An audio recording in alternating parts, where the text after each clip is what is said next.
My name is Suba Marti. I work as a STEAM coach, and I also teach um, STEAM elective courses right now at Kennedy Middle School in Redwood City. Um, Ninka? Hi, and welcome. My name is Nienke Levin-Mertz. I'm a first year STEM elective teacher at Kennedy Middle School. So, this is our first kind of like presentation where we are going to like talk to you or like share our experiences that we have coaching. So to give you a little insight, I am a professional engineer turned an educator. So I did my master's and then worked in the industry. And then I moved on to teach at community colleges as a math and engineering teacher. And then got into K-12. So I went from higher studies down there, and then now I am in the middle school level. So my experience coming into the educator field in K-12 is really different than other people, other teachers who are like other coaches too, who have been like coming from being a teacher and then moving on to the district as a coach. So my experience is totally different from that one. So I'm going to share how I got involved in this and why I got involved in this. And then with these two initiatives that I am part of in our district. So I see we have a good group. So in the chat, can you please put your name and also like your position and then the school district that where you are coming from. And also if you have a little piece of paper, and then if you can write your name, your favorite drink, and then hold it up. I want to see whether we can get a bingo out of our gallery here. Gallery view here. Let's see. This is my favorite drink. I'm going to put.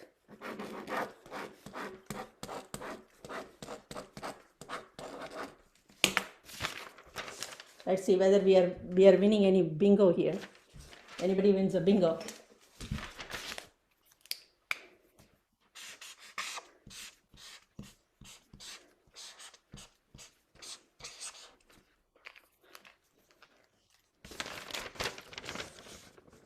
Oh, yours is water too? Yeah, well, during the Anybody day. else? Oh, it's all blurry. Yeah, it's kind of blurry. Black tea. Okay, nice. Why's mine blurry? So it's also we will take any row or column, for our bingo. So check your gallery view in the Zoom and see whether anybody has a bingo in them. I don't.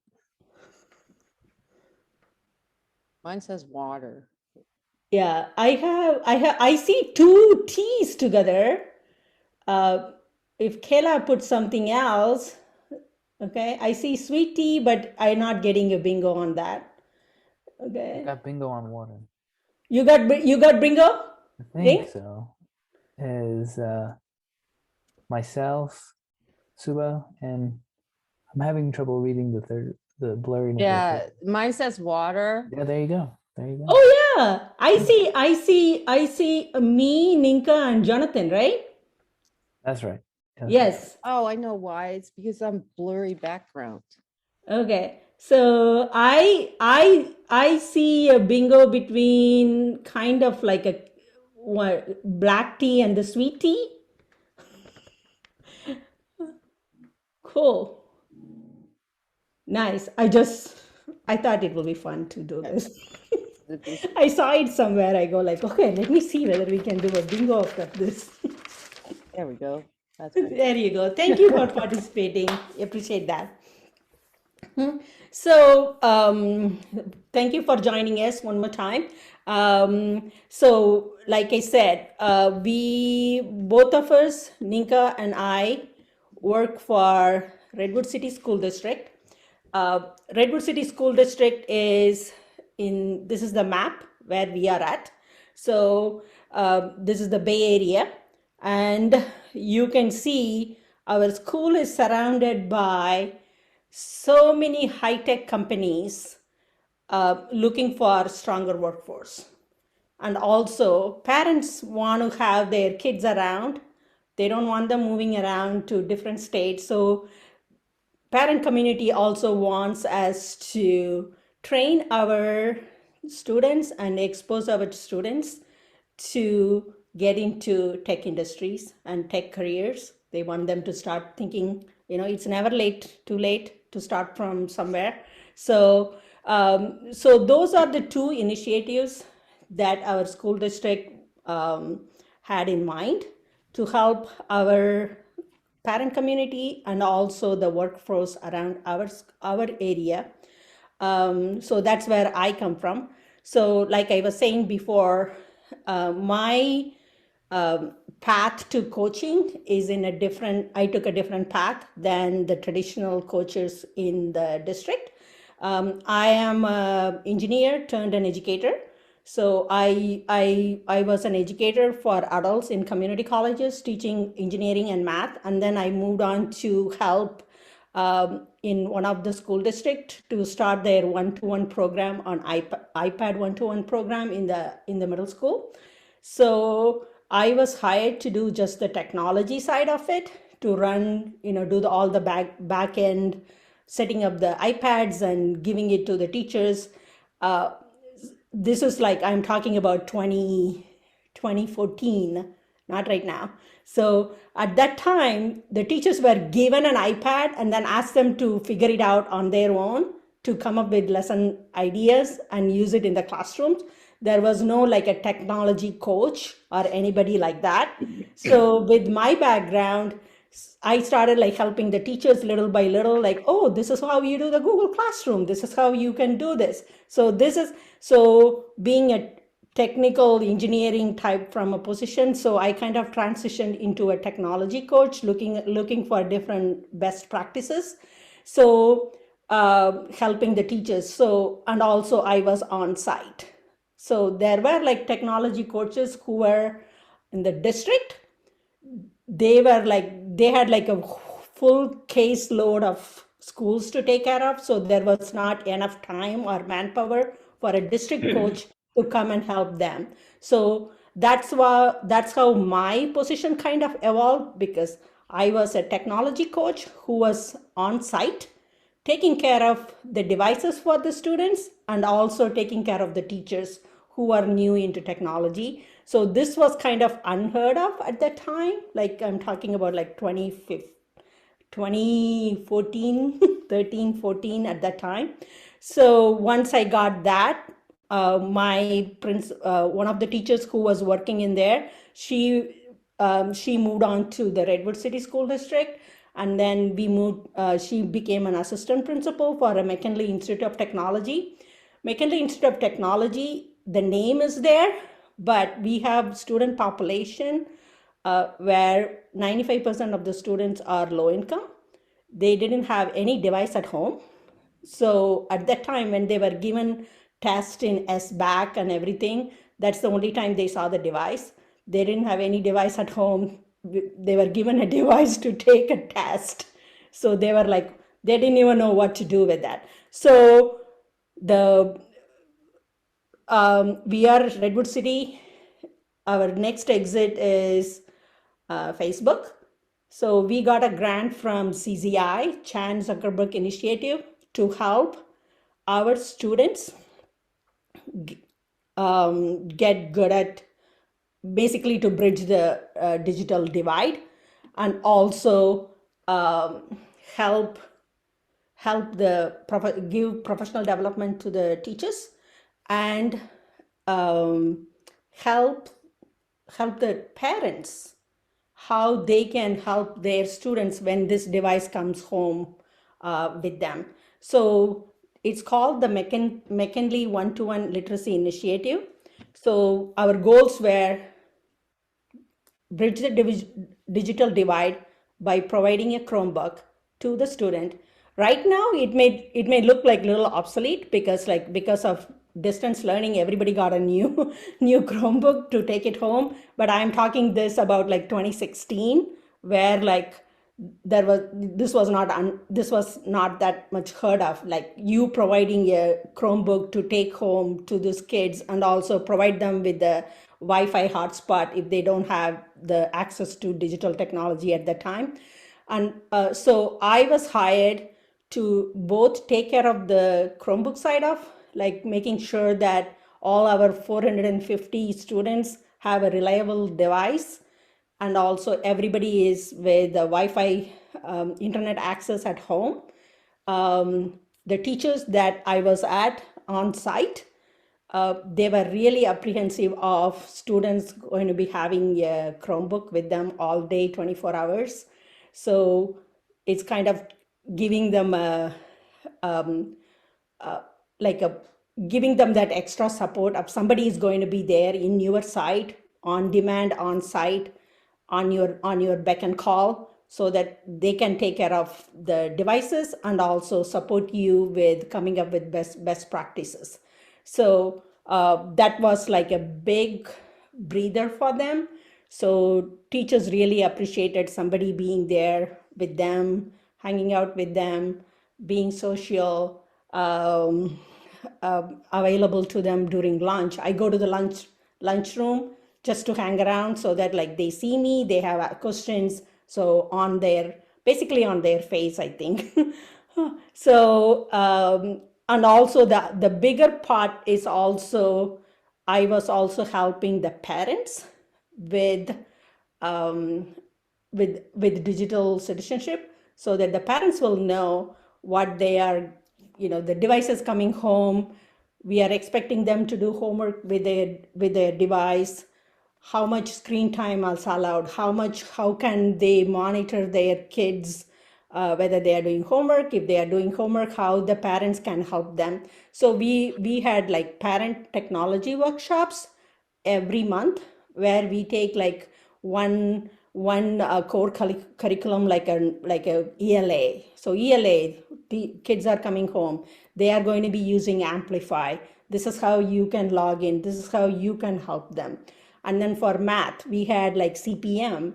So this is how like digital ebook is coming on CPM. This is how you can help them access it, and then help them with the homework.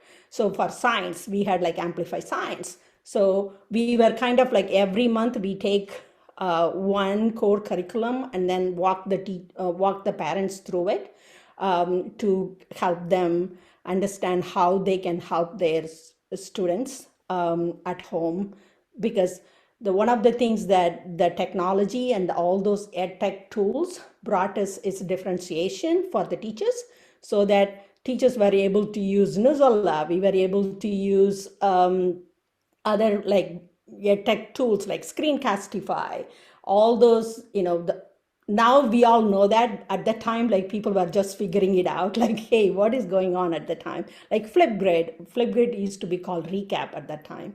So we were kind of the pilot program that was helping the district with that. With our success in 2016, 2017,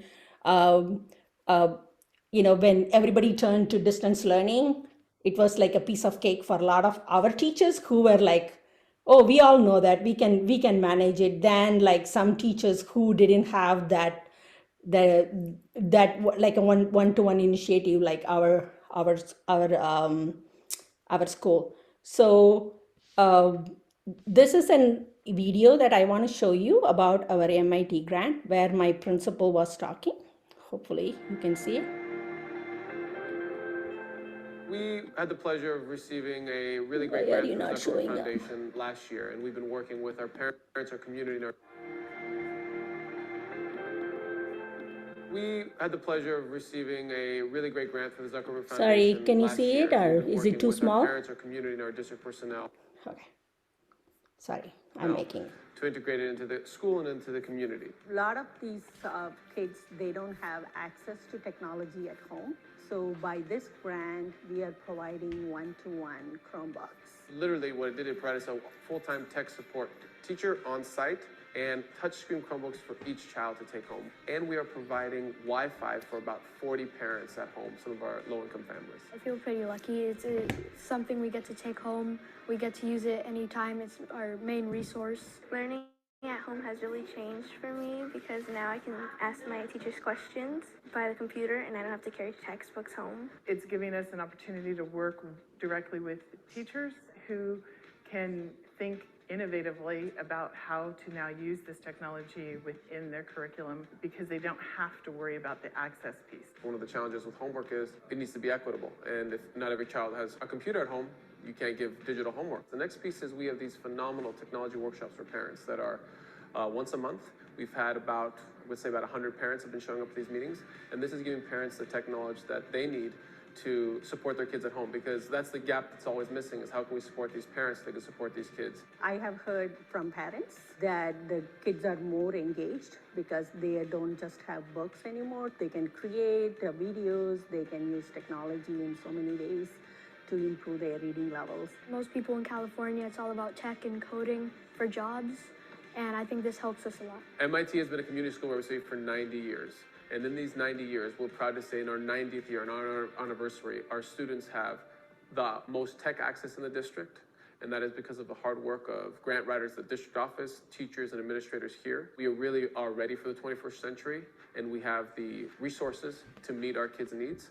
The work is to make sure we're doing it. And there are many people going to be holding us accountable for that. But we're really excited and looking forward to the challenge.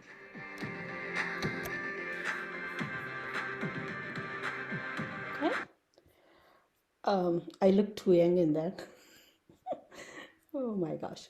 Okay, so so it took a village with the administration, with the teachers, with the technology coach, and also the district. So the model that we used there as a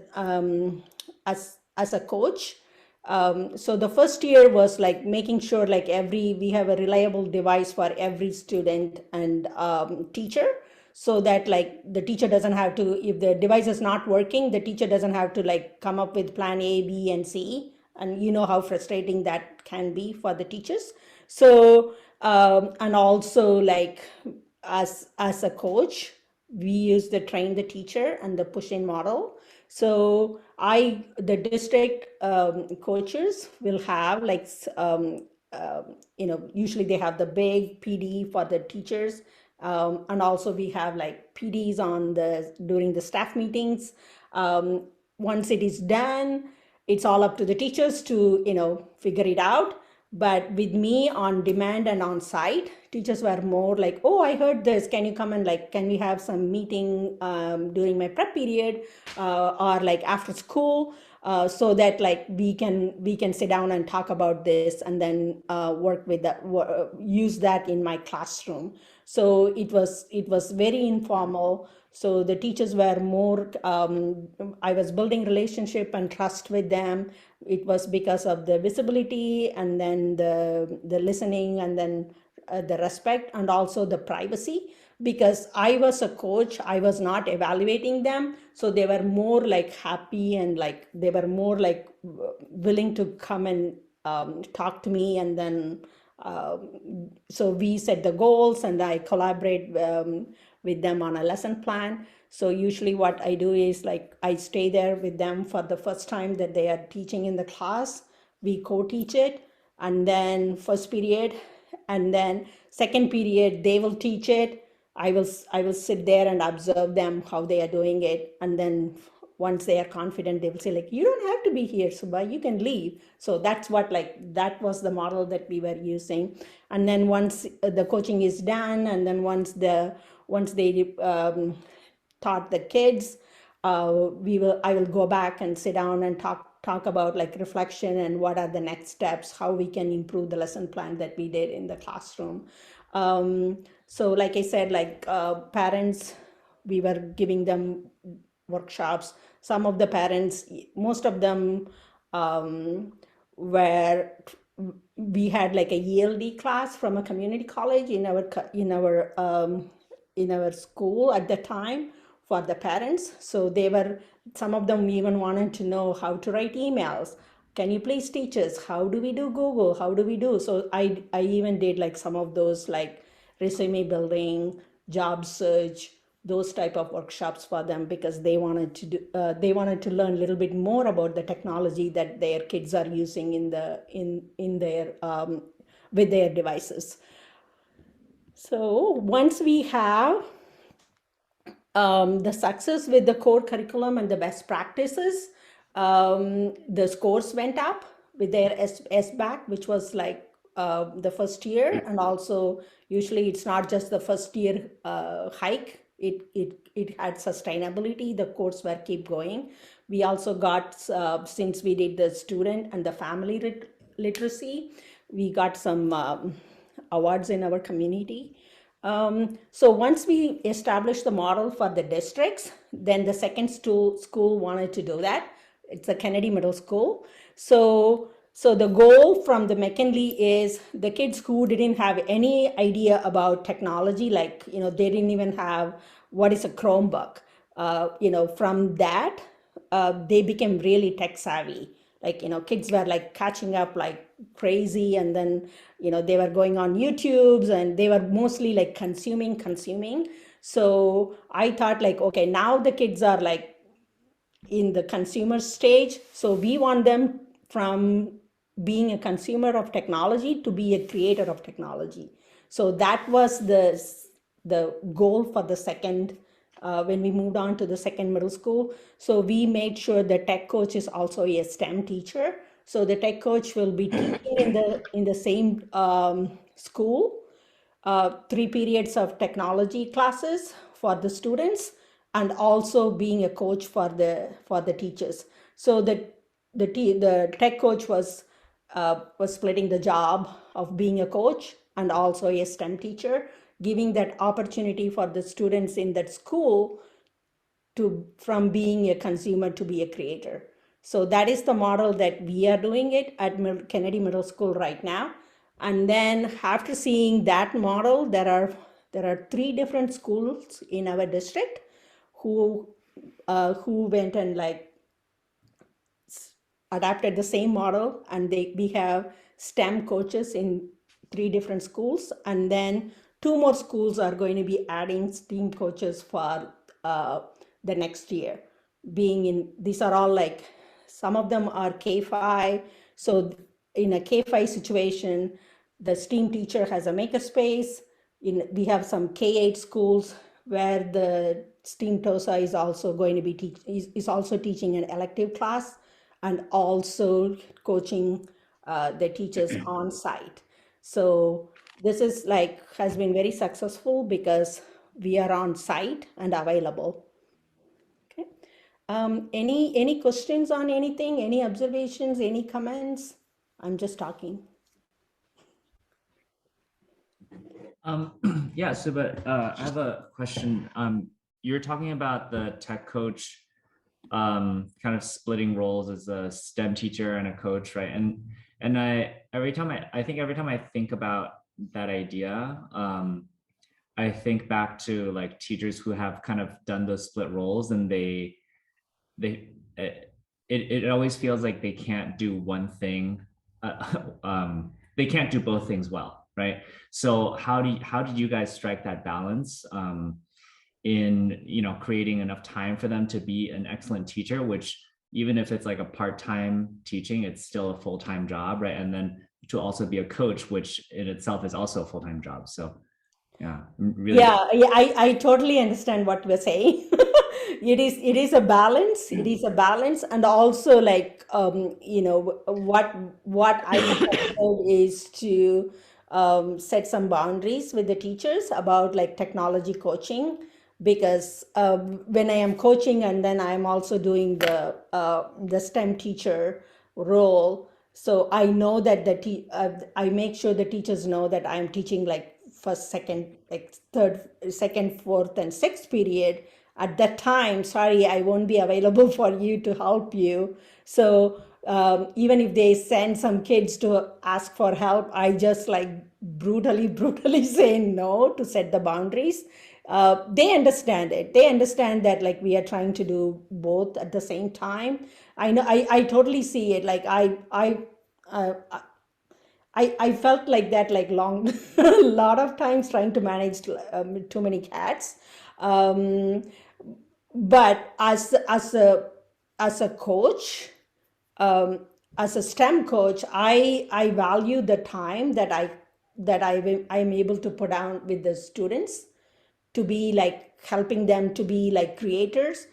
So the teachers see me doing those things with my students, and then they will say like, oh, can you is there any way you can come and integrate that lesson that you are doing in your classroom into my classroom? Like a science teacher will say like, hey, I see you doing like, EV3 robotics with your students. And also, I also talk to them like, hey, I do this little bit lesson with my students. It will be a good fit for you to integrate in your science classes. So that way, when I am not teaching, some of the teachers will like to come and like be in, I ask them to come into my room, and then we do projects together, like more hands-on projects in science, in social studies. So those gives me like give me time. That also like helps the teachers to see like, okay, it's not just like technology like on the computer, it's like moving on to the hands-on maker activities. So that in Mckinley, that's what I did. Like once I started teaching, I go like, hey, I have a nice project using hummingbird robotics when they are doing like amplify geology on Mars, right? I go like, oh, we can do cardboard and then we can use hummingbird robotics. We can build a rover. And then same thing with EV3 robotics. Your kids can build a rover. And then we set up like a Mars, like the terrain. The kids were doing like painting and all those. They were able to do that because I had a maker space, and then kids were able to come in instead of them using it in their classroom. But I see that there are advantages, there are disadvantages. Yeah, thank you for the question. Yeah, hope it answers it. Anybody else? Time check? Okay. Okay, Nienke, go ahead. All right, I'm gonna share my screen. Oh, okay. Yeah. I stopped it. Continue the whole screen. Share sound. You got it? Yeah, why is it opening system? Oh my God. Share sound. Do I have to add that? Yeah. Okay. Did you guys hear the sound last time when I was? Yeah, Oh, okay. I don't get it. Okay, why don't I share it, Nienke? Yeah, that's fine. Okay. So.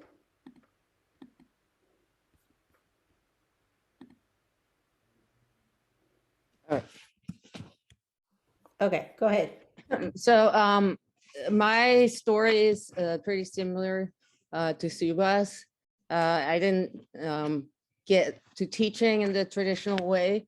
I was a web developer first, and then I had some seasonal gigs at YouTube, Facebook, and all that. And through my kids, when my kids started going to elementary school, I started volunteering, and I thought it was really cool to work with kids. So kind of like that, I got to work at run a makerspace and get into the classroom at a K through 5 school in Redwood City, where I met Suba, and then I did my career technical education, and now I'm an elective teacher at Kennedy Middle School. Right now, Kennedy Middle School was chosen to get a grant from the K-12 Strong Workforce Program. where we're extending CTE STEM pipelines into middle schools. We're working with the Green Career Awareness and Exploration modules and elective courses to get students introduced to STEM careers and career technical education pathways. I had some notes. To introduce them to all the opportunities that are out here and make it, one of my takeaways is that I want to show the students that there's more after school, after high school than just going to university. So we're introducing them to the career technical education because that might be more of an interest to some of them than just going to university or something. Can we show the video? Yeah, let's show the video and then we'll get back to it.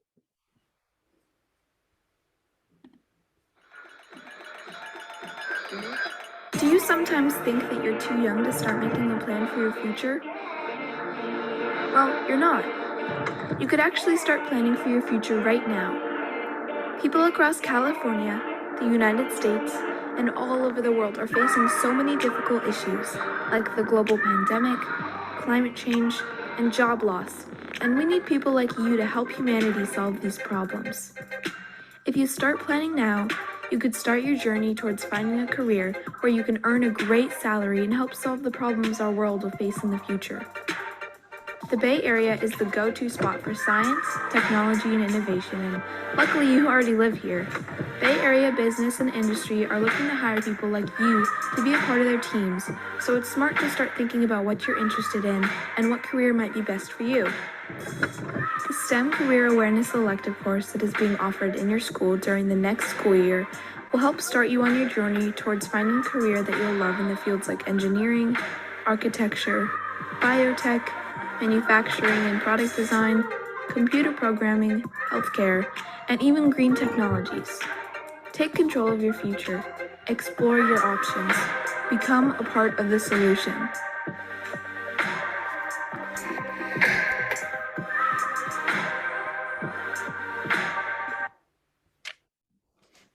All right, so we're telling the students, or we're introducing them to all these concepts in STEM by following the curriculum that has 6 modules. And it comes with lesson plans and slide decks. I find it really, really interesting, but it can sometimes be a little out of reach and a little dry for the students because of, they don't have as much life experience as us. We started with product innovation and design. And I found that all the materials there, all the videos are great. There's hands-on activities. I just had to make sure to make it more relatable to the students. And I also like to use a lot of teaching strategies. So I'm not just going to talk to them for 40 minutes.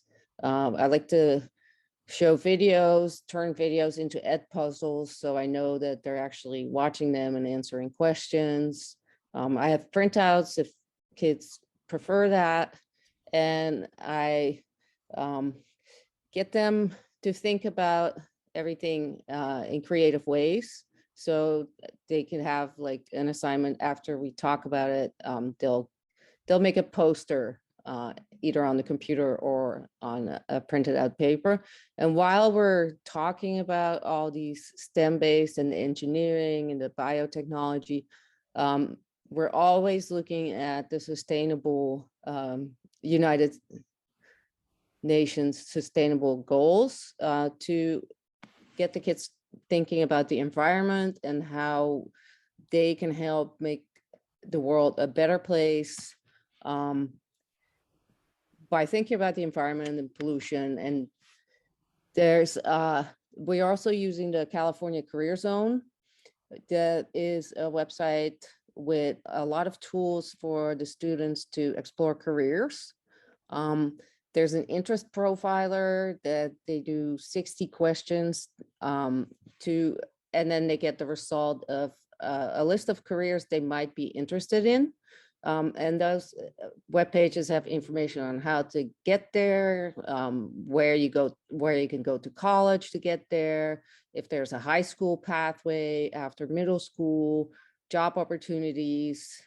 So they can explore a lot of things to see what's out there, or they can just pick if they want to be working in the zoo, they can just look for that and see what they need to do to get there. And while we're doing this, we're also doing Project STEM. We're teaching them computer science and engineering. We're doing hands-on projects, and we're teaching them problem solving and teaching them that it's okay to fail and you just keep trying. We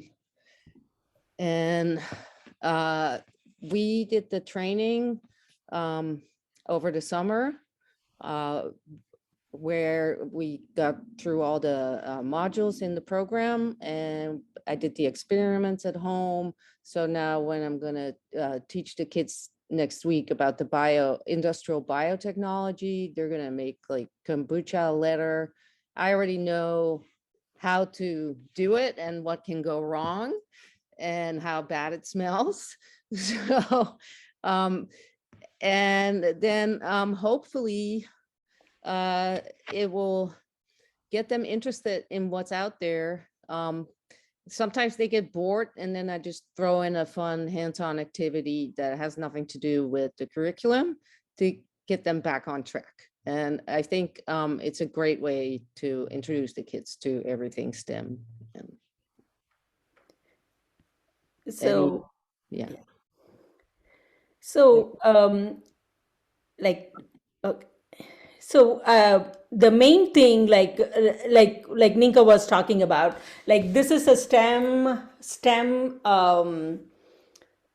hands-on heavy, lot of modules. So my part as a coach we have like 3 teachers with 5 sections doing these curriculum. So as a STEM teacher, we want to bring in lots of hands-on activities to the students. So we all know that, like, when you're bringing in these hands-on thing, first, like Nienke was saying, she has to do that first, and also find the equipment, make sure everybody gets an equipment, all those like managerial things, and also coming up with best practices of maker activities with the students. That's where my part comes in. So since I was helping the teachers with the technology, being a consumer, now I am like the STEAM coach on site, helping these teachers implementing these curriculum, making sure everybody gets kombucha. Everybody, like, we found out that, like, okay, trying to grow kombucha in a petri dish is not working out that well. So now I transitioned to a beaker. So these are like this is our first time doing it. So being out there with the teachers, helping them, otherwise, like if it is a district coach, they will come and give it to you and then leave. So this is like working out really well for us. So I know that it's almost time. Thank you for being here with us. If you have any questions, please feel free to reach out to us. I think we will all be hanging around for the next three meetings. So, this is something new that I haven't heard of, like in other schools. Like if some of you are doing something similar to it, we would love to hear from you and use your best practices so that you can help us.